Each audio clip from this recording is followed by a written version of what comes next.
Hello and welcome back to Ballboy Media.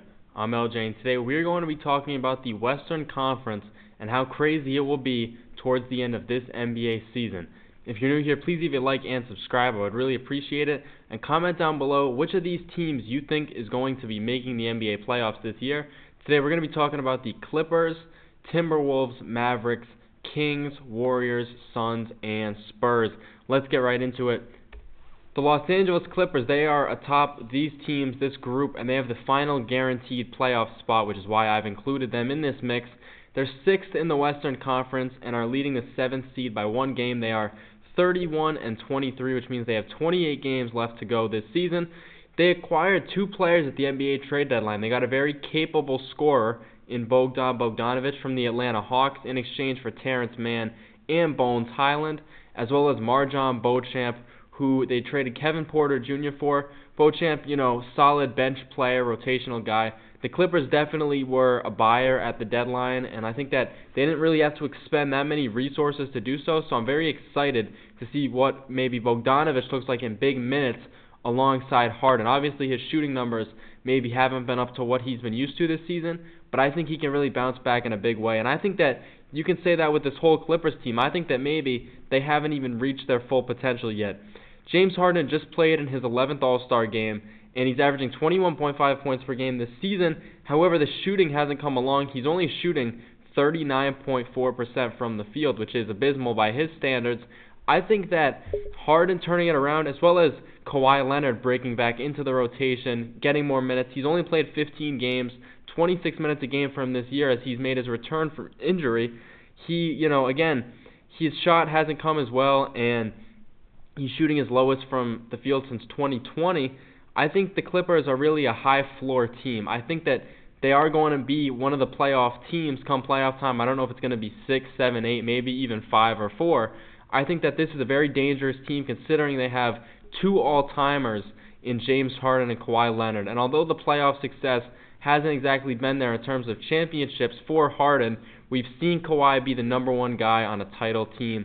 And I think the Clippers are not a team that if I'm a 4 seed, I'm a 3 seed, I would not want to face them in the playoffs because they are an experienced veteran organization, and I think they know what they're doing and are definitely among the cream of this crop. Minnesota Timberwolves are 7th in the Western Conference, and they are up on the 8th seed by one game.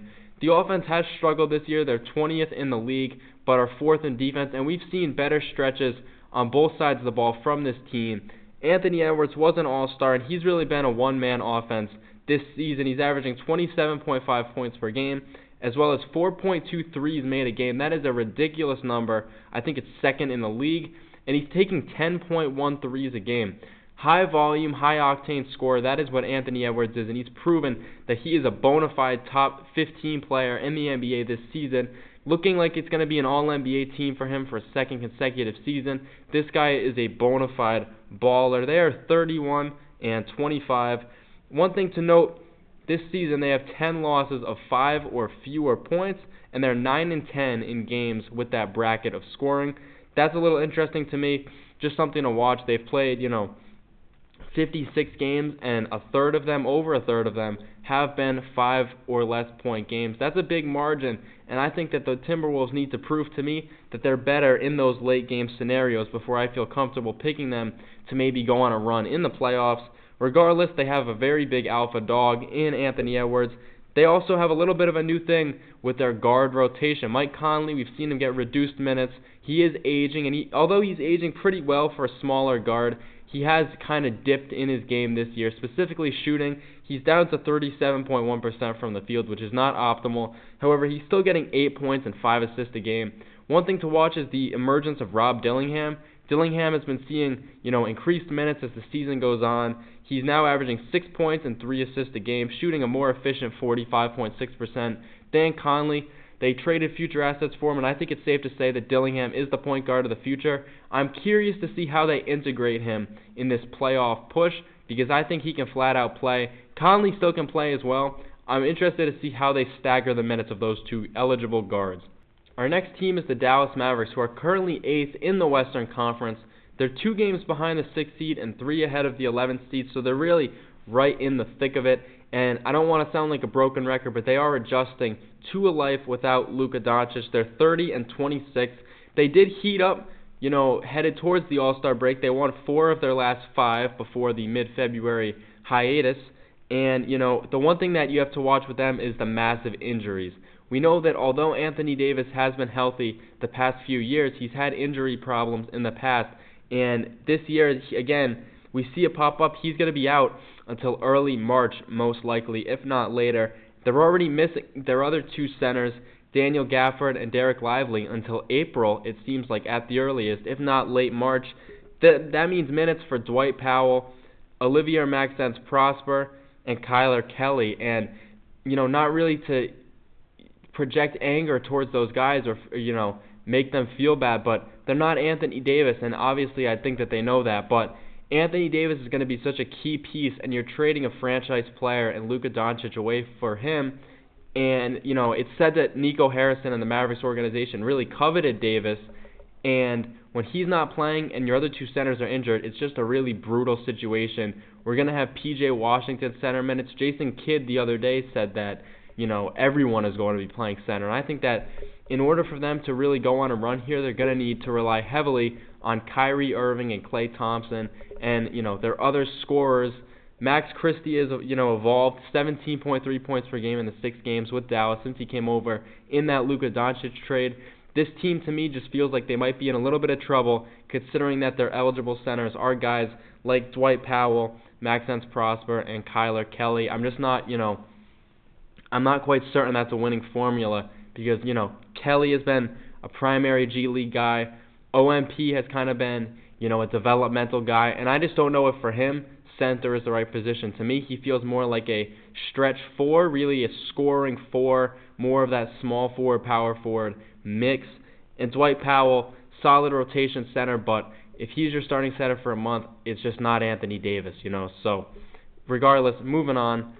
The Sacramento Kings are 9th in the Western Conference. They are 3.5 games back of that 6th seed, and they have a 1.5 game deficit to the 8th seed as well. They, too, are adjusting to life without a franchise player, and that would be De'Aaron Fox. They traded him to a team later on this list, the San Antonio Spurs.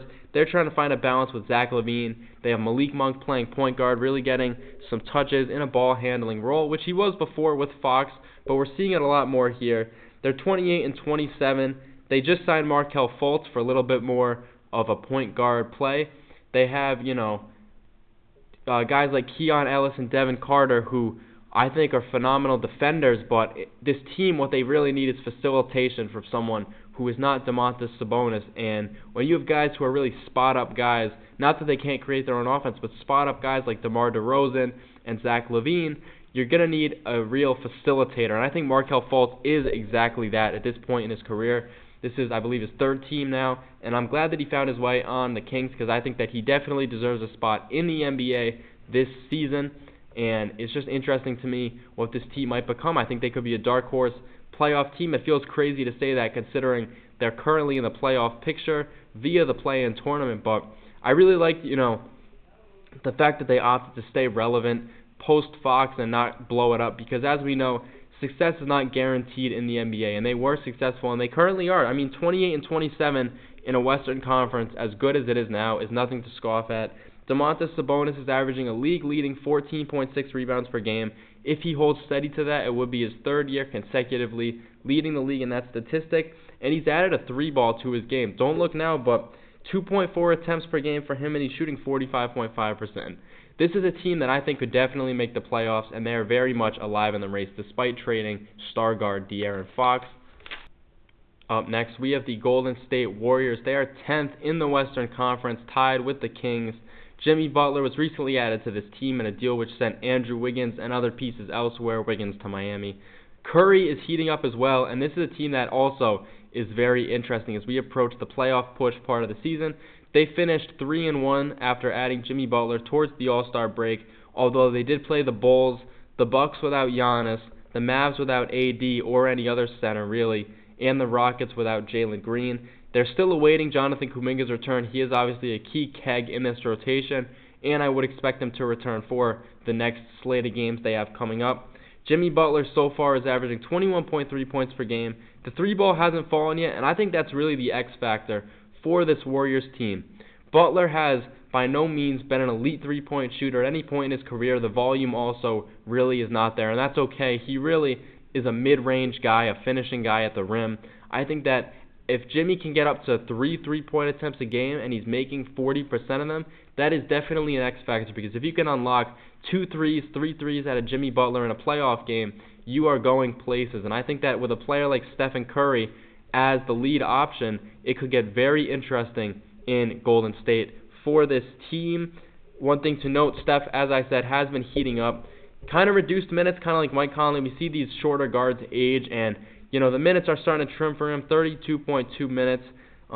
His per 36 stats are not comparable to last season. It's like he's taken maybe not a full step back, but a half step back, and that's obviously acceptable, being his 16th season in the league.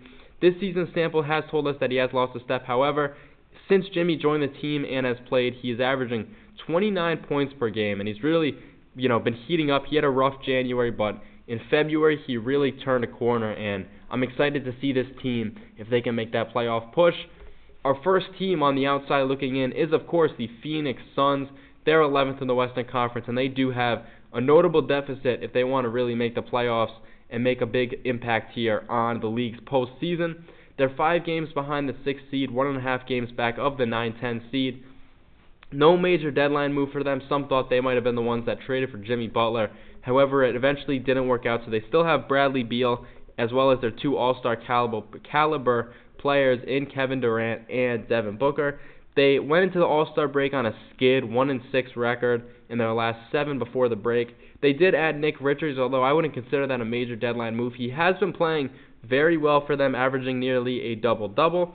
And, they play San Antonio Thursday. I just think for them, there's still more questions than answers, and it might just be a scenario where maybe this isn't the year, maybe this isn't the team, and you go into next season with the 3 first-round picks you traded for and try to maybe add some guys on the margins and run it back next season.